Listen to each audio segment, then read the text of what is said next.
Thank you. And hello, everyone. I'm very happy to be with you today on the occasion of the 30th anniversary of SBS. I know it's only virtually, but this is the best we can do under these conditions. And I want to talk to you about the future of our species in light of the current global crisis. Humans came to rule this planet because we humans are the only animals that can cooperate flexibly in very large numbers. On the individual level, we are not more powerful than chimpanzees or elephants or even pigs. If I had to fight against a chimpanzee, I'm quite convinced that chimpanzee will win. But pit 1,000 humans against 1,000 chimps, and the humans will win easily for the simple reason that 1,000 chimps can never cooperate effectively. Cram thousands of chimpanzees into Wall Street or the Vatican or the Maracanã football stadium, and you will get complete chaos. Cram thousands of humans into these places, and what you get is trade networks, religious festivals, and sports contests. All the major achievements of humankind, from building the pyramids to flying to the moon, were the result not of individual genius, but of cooperation between countless strangers. Now, what does all that tell us about the COVID crisis? Many people worry that humanity is now losing its ability to cooperate, becoming increasingly divided. Can humans still cooperate to overcome this pandemic and the other challenges we face? And if not, can we have any hope for the future? So let's start with the good news. The good news is that, as surprising as it may sound, humankind today is actually more united than ever before. We cooperate better than ever. 1,000 years ago, humankind was divided into thousands of separate groups which had little or no contact with each other. Today, in contrast, all humans belong to a single global civilization, and they share many common ideas and institutions. Think about politics, for example. 1,000 years ago, there were many different political models in different parts of the world. There are tribes and kingdoms and city-states and empires. Some empires, like the Chinese Empire, believed that they were the only legitimate political entity in the entire world, and they refused to recognize any other political entity as their equal. No wonder then that even neighboring human groups had difficulty agreeing on common diplomatic protocols, not to mention international laws. Each society had its own political paradigm and found it difficult to understand and respect alien political concepts. Today, in contrast, there is a single political paradigm everywhere. The planet is divided between about 200 sovereign states, which generally agree on the same diplomatic protocols and on the same international laws. China, Korea, France, and Brazil have many differences, of course, but they all have the same basic political model, the sovereign state, and all acknowledge one another, at least in theory, as equals. In pre-modern times, humans followed not just different political systems, but also diverse economic models. People in East Asia, the Middle East, Europe, and America had very different ideas about money, trade, taxation, and employment. There was no global currency, no global brands, and no globally accepted trade rules or economic theories. Today, in contrast, there are global currencies, trade rules, and theories. Whether you live in Seoul or New York, in Cairo or New Delhi, your daily routines and economic fortunes depend on the same economic theories, the same corporations, and the same banks. If the finance minister of Korea and the finance minister of, say, Israel meet for lunch, They speak the same economic language, and they can easily make economic agreements between them. Perhaps the best symbol of the unified global economy is the dollar, the US dollar. Even though it has no intrinsic value, it's just, colorful pieces of paper that you can't eat or drink. Nevertheless, all humans value these colorful pieces of paper very highly. Even Islamic fundamentalists who hate America and hate American culture and American politics, nevertheless, like very much to have American dollars.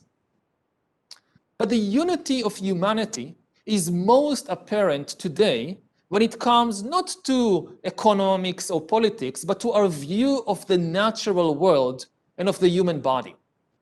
If you fell sick 1,000 years ago, it mattered a great deal where you lived. European medicine, Indian medicine, and East Asian medicine were very, very different from each other. They had different ideas about the human body, about the causes of disease, and about the ways to cure disease. The only thing that really united European and Asian and African and American medical practices was that everywhere, at least a third of children died before reaching adulthood, and everywhere, average life expectancy was far below 50. In contrast, today, if you're sick, it makes much less difference where you live. In Seoul, in Rome, or in New York, if you're sick, you'll be taken to similar-looking hospitals where similar doctors who went to similar medical colleges will rely on exactly the same medical theories and will give you exactly the same medicines produced by exactly the same international drug companies. Korean, Italian, and American doctors all accept that the body is made of cells, that diseases are caused by viruses and bacteria, and that vaccines can protect you. So all humans now belong to a single global civilization. We all agree on how to build a state, how to build an economy, and how to build a hospital. And that's remarkable. There are, of course, still many differences and conflicts within our global civilization.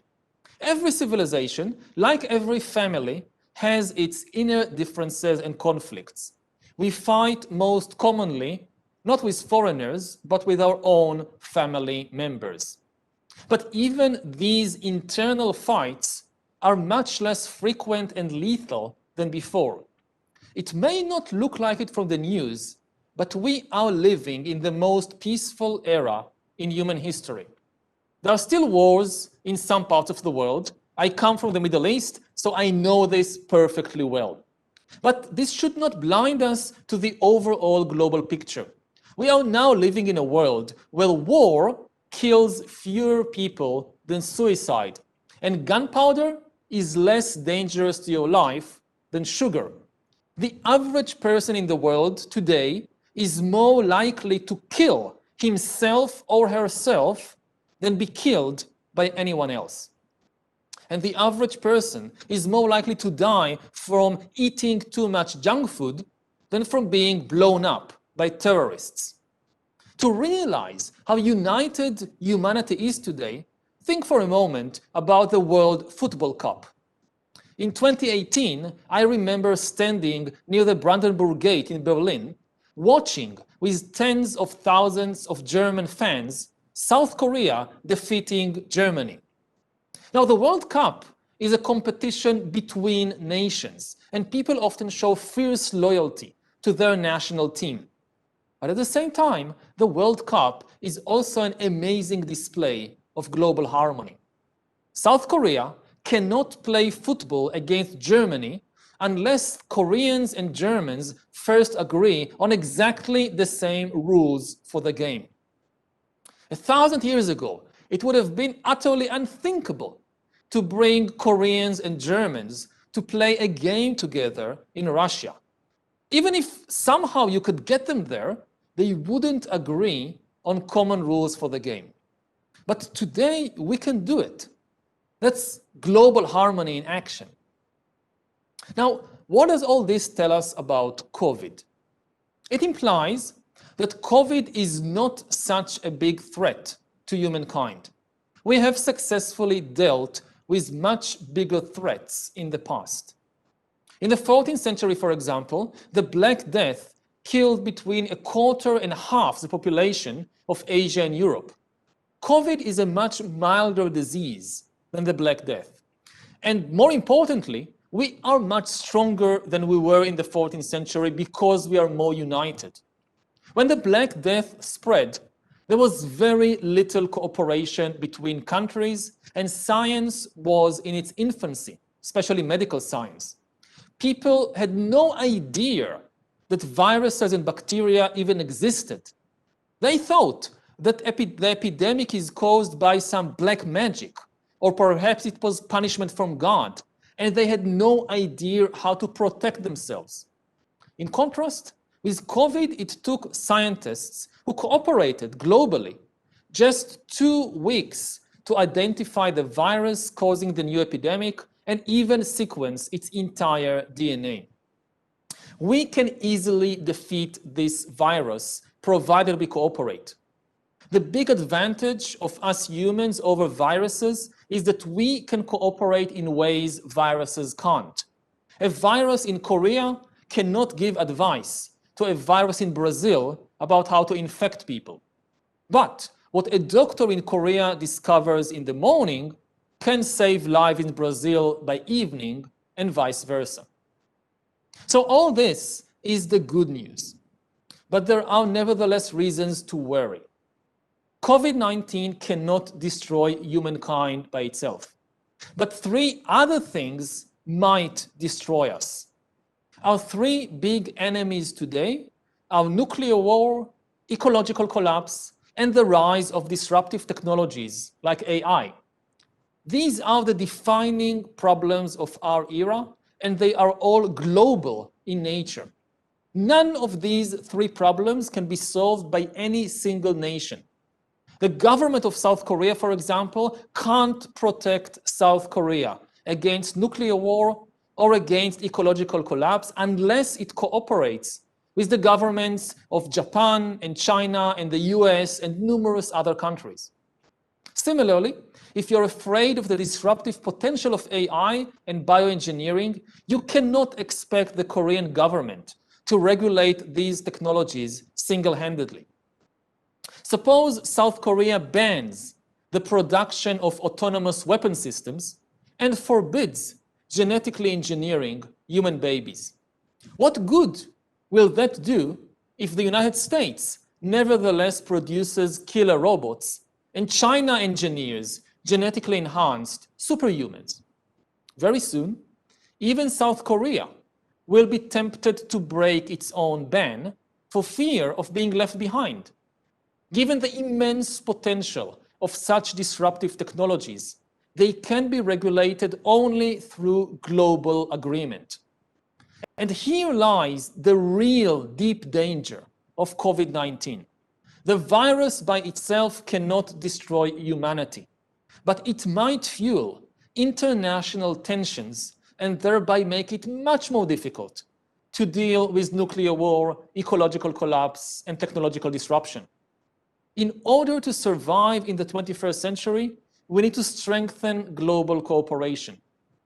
Unfortunately, some politicians today deliberately try to undermine global cooperation. They tell us that there is an inherent contradiction between globalism and nationalism, and that we should choose nationalism and reject globalism. But this is a dangerous mistake. There is no contradiction between national loyalty and global cooperation. Because nationalism isn't about hating foreigners. Nationalism is about loving your compatriots. And in the 21st century, in order to protect the safety and prosperity of your compatriots, you must cooperate with foreigners. So good nationalists must now also be globalists.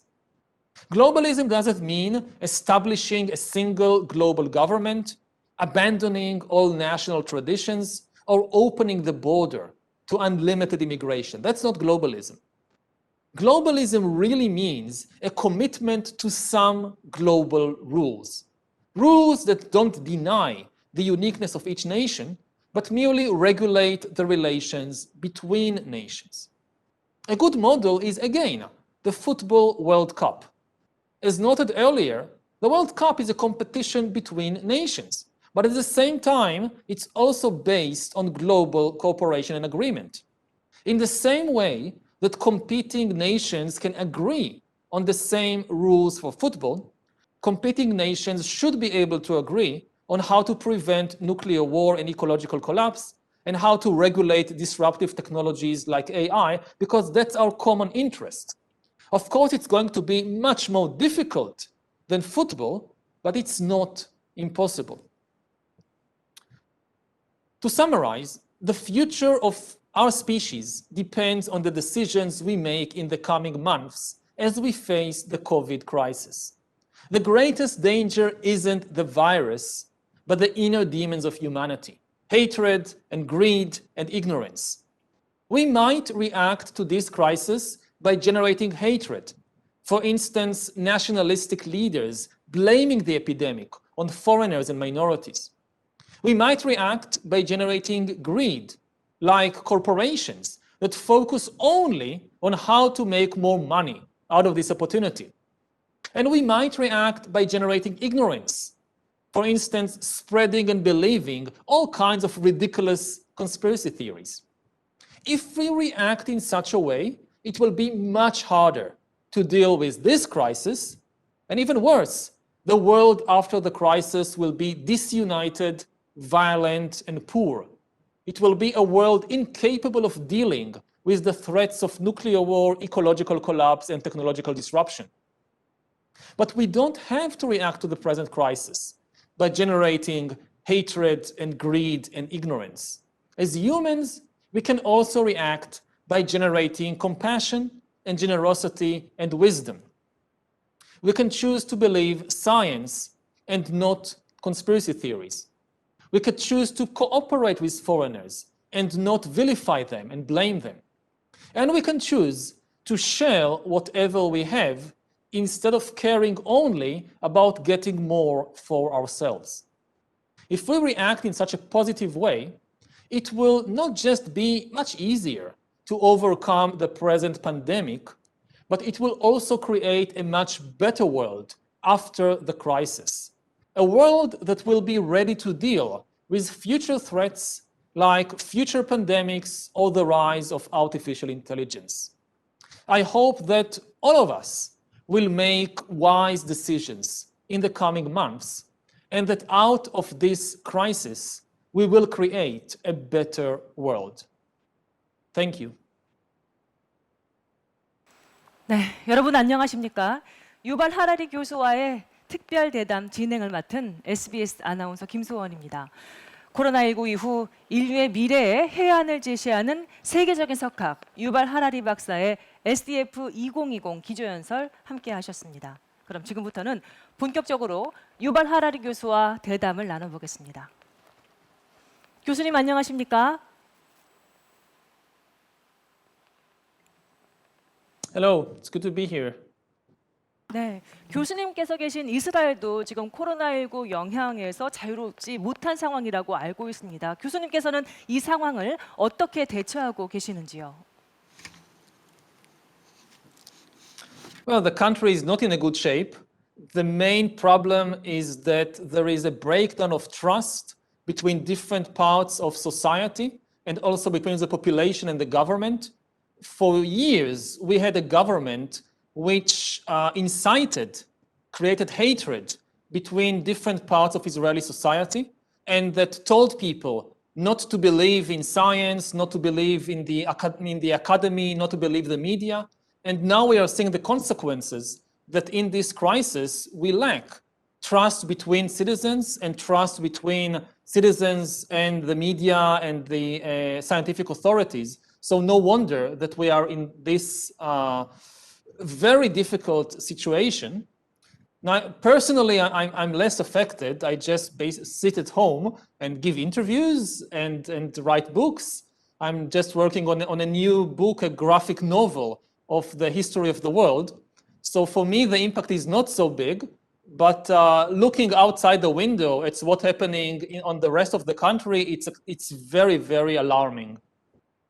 네, 충분히 짐작할 수 있는 상황인 것 같습니다. 이렇게 코로나 이후 세상에서 생존의 조건을 찾기 위한 노력이 전 세계 곳곳에서 계속 이어지고 있습니다. 이런 가운데 그 새로운 길을 모색하는 많은 분들이 유발 하라리 박사에게 여러 가지 질문을 보내주셨는데요. 자, 그럼 지금부터 하나씩 질문을 드리도록 하겠습니다. 첫 번째 질문은 영상을 통해 만나보시죠. 안녕하세요. 질병관리청장 정은경입니다. 교수님께서는 코로나 위기 극복을 위해 글로벌 연대와 공조의 중요성을 강조하셨습니다. 그러나 주요 선진국, 국제기구의 역할과 노력은 부족하다고 생각합니다. 이러한 상황에서 글로벌 연대와 공조를 강화할 수 있는 해법은 무엇이라고 생각하시는지 궁금합니다. 네, 한국의 정은경 질병관리청장의 질문이었습니다. 교수님 답변 부탁드리겠습니다. Yes. There are two parts. I can tell you what should be done. I'll say in advance, I'm not a politician. I don't know how to do it. What should be done is, first of all, to have a global medical plan of how to contain and eradicate this pandemic, because it should be obvious to everyone, as long as the pandemic continues to spread in any country on the planet, it endangers the whole of humankind. Even if you manage to completely eradicate the pandemic in Korea or in some other country, the pandemic could later on return. And the economic and political effect, even if your country is completely safe, the economic and political consequences of the pandemic raging in other countries will continue to have a very deep impact on you. So the first thing, the obvious thing, is to have a global medical plan. And we are not seeing it at the moment. We are seeing, for example, a vaccine arms race. When different countries, instead of sharing information, they are racing who will be the first to have a vaccine, some of them hoping to use this for political leverage, maybe to blackmail other countries or to gain an advantage. And in this situation, you can't even trust the data coming from different countries. Like, you can't trust the data coming from the Russian project because they have political interests behind it. And this is a terrible situation. We first of all need complete open scientific cooperation throughout the world. Data flow anywhere in the world should be combined to fight the virus. Beyond that, we need a global economic plan. Some countries are facing complete economic collapse.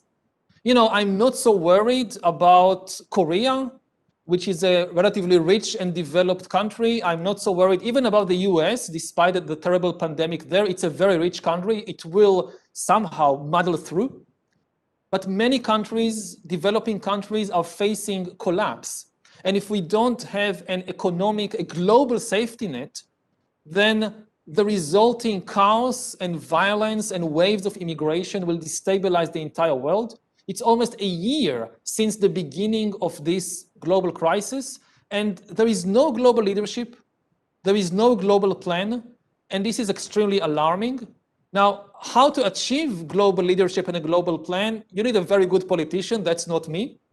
Maybe a change in the US administration will make it easier, because the current administration has done not only nothing, actually done less than nothing. It's being a negative force in the crisis in terms of even undermining organizations like the WHO or some attempts to have some kind of global cooperation. But let's see what happens. I hope that we'll have better global leadership in the coming months. 지적과 함께 질병에 대비한 효율적인 국제 공조에 대해서 말씀을 해주셨습니다. 다음은 SDF 관객께서 보내주신 질문을 골라봤습니다. 읽어드리겠습니다. 유발 하라리 박사께서는 인간이 협력할 수 있다는 점을 상당히 긍정적으로 바라보는 시각을 갖고 계십니다. 하지만 인간은 협력으로 역경을 헤쳐가기도 하지만 갈등으로 파국을 맞이한 역사도 실제로 존재를 합니다. 현재 상황에서도 이런 인간의 협력을 낙관하는 21세기의 스토리는 과연 무엇일까요? 라고 적어주셨는데요. 교수님 답변 부탁드립니다. Well, I'm not sure I'm optimistic.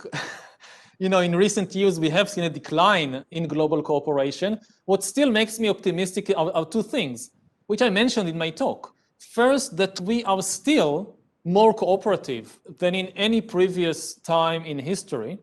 So this indicates that we have the ability to do it.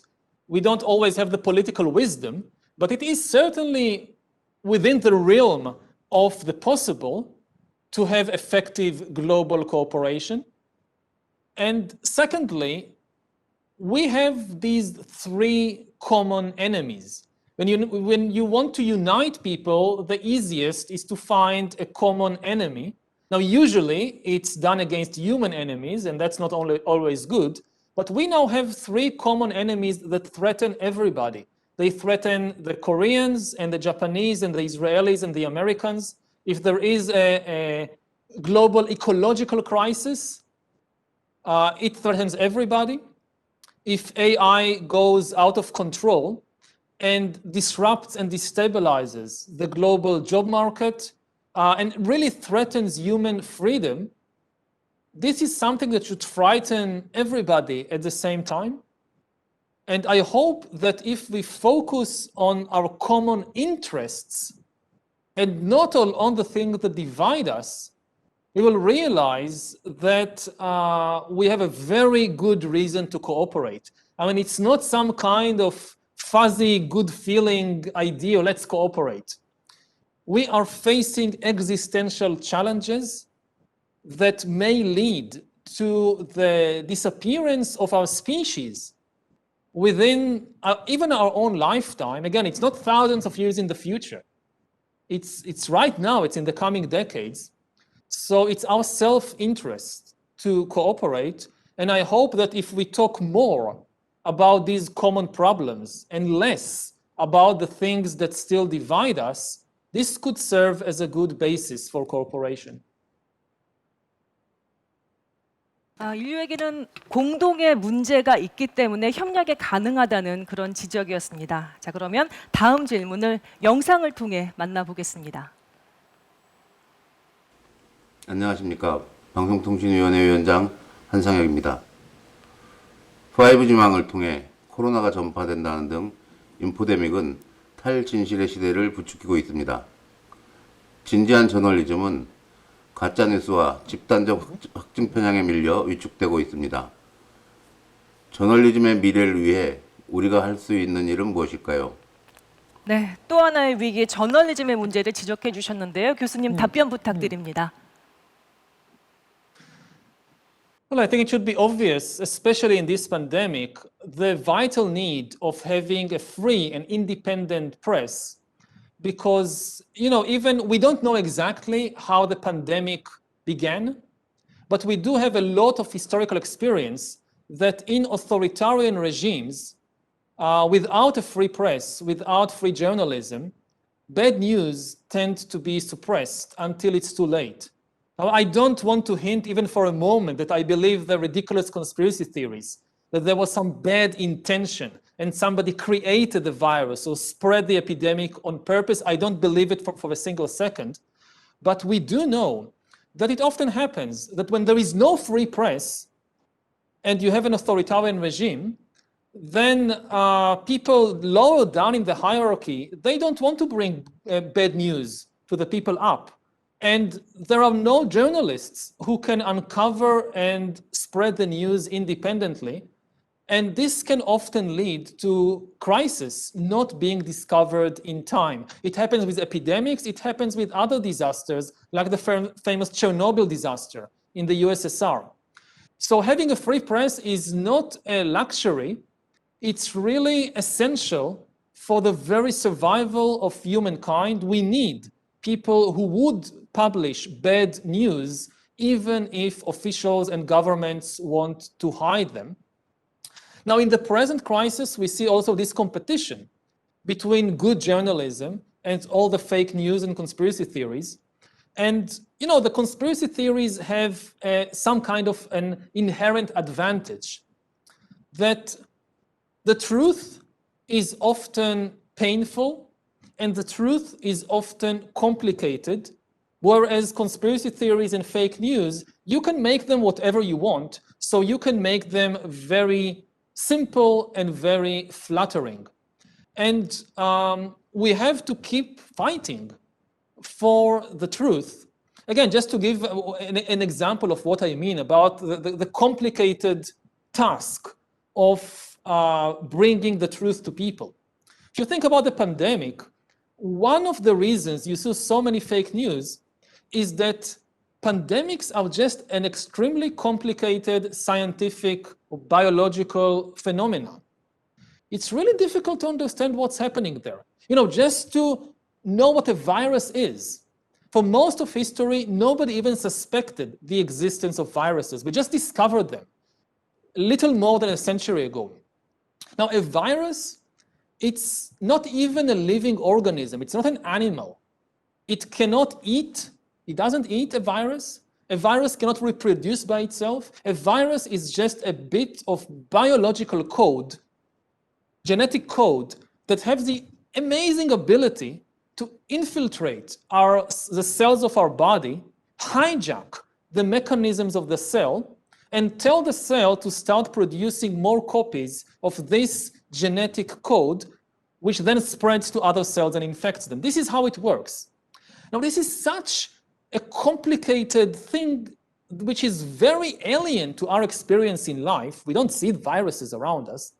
So when you try to explain this to people and be loyal to the scientific truth, and then somebody else comes up with some conspiracy theory about, you know, you have all this epidemic, you have a couple of billionaires who created this in a laboratory to take over the world, people find it much easier to understand the conspiracy theory.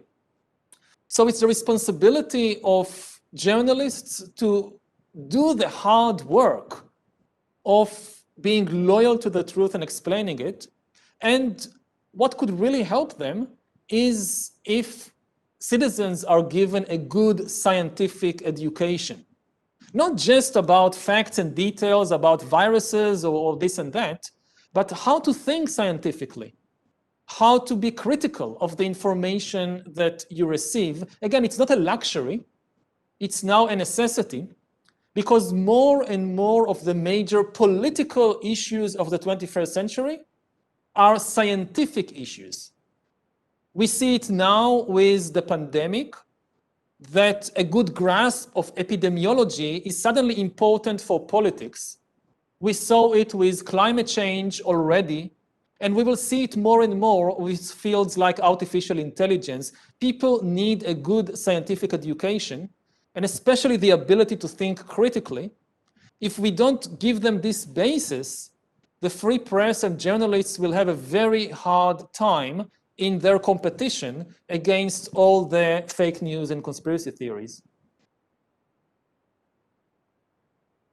언론인의 노력과 더불어 대중 스스로의 노력에도 중점을 두어야 된다는 그런 지적이었던 것 같습니다. 다음 질문도 역시 영상으로 준비되어 있습니다. 함께 보시죠. 안녕하세요. 제주지사 원희룡입니다. 코로나19는 인류의 생존에 대한 근본적인 문제를 던지고 있습니다. 불확실성의 해소, 안정적인 교육 기회의 제공 등 미래 세대의 삶을 결정하는 부분에 대해 고민이 큽니다. 팬데믹, 기후변화, 그리고 인공지능 디지털 혁명 시대에 리더에게 필요한 것은 무엇일까요? 네, 원희룡 제주도지사의 질문이었습니다. 네, 교수님 답변 부탁드립니다. Well, I mean, there are many things that are required of leaders, especially in an emergency. I can't cover all of them. But maybe I'll return to something I mentioned in my talk. I think leaders in this time should be good patriots, but they should understand what patriotism actually means. Patriotism doesn't mean blaming foreigners and minorities. Patriotism means taking good care of your citizens, of your compatriots. And very often, especially in a time like a pandemic, that means cooperating with others. It means cooperating with foreigners. It also means cooperating as much as you can with political rivals within the country. I mentioned earlier the situation in Israel, where there is a breakdown of trust between different sections of society. And this is a result of bad leadership that we had for years. You know, in a democracy, it's legitimate and even necessary to have different opinions and rival political parties. And you can even say, of course, that your rivals are wrong, they have the wrong ideas, maybe even they are stupid. But you can't say they are evil, because, you know, if you start feeling that the other people in your country, the other political party is your enemy, then you can't deal with a common crisis like a pandemic, and you can't really have a democracy. I mean, I look, for instance, at the US right now, which also suffers from a very severe deficiency of leadership in recent years. And, you know, you see the United States and Americans now hate each other even more than they hate anybody else on the planet. They hate and fear the other party more than the Russians or the Chinese. And this is, to a large extent, the fault of bad leadership, especially on the part of the current administration. And, you know, there are many things that leaders, politicians can't change. It's beyond their power. But what they say and how they behave, this is something they have power over. And be very careful about what you say about other people in your country or other countries, because, you know, the words of people, they are like seeds that go into the mind of others. And if you're a leader, then your words are seeds that go into the minds of thousands, maybe millions of people. If your words are full of hatred or ignorance, then this is what you spread to millions of other people. So, you know, there is a lot of people who like to see authentic leaders that just say the first things that comes up to their mind. No, you need to build a barrier between your mind and your mouth. I know from my experience, and everybody knows from their experience, so much of the stuff that comes up in my mind, so many of my thoughts are not good.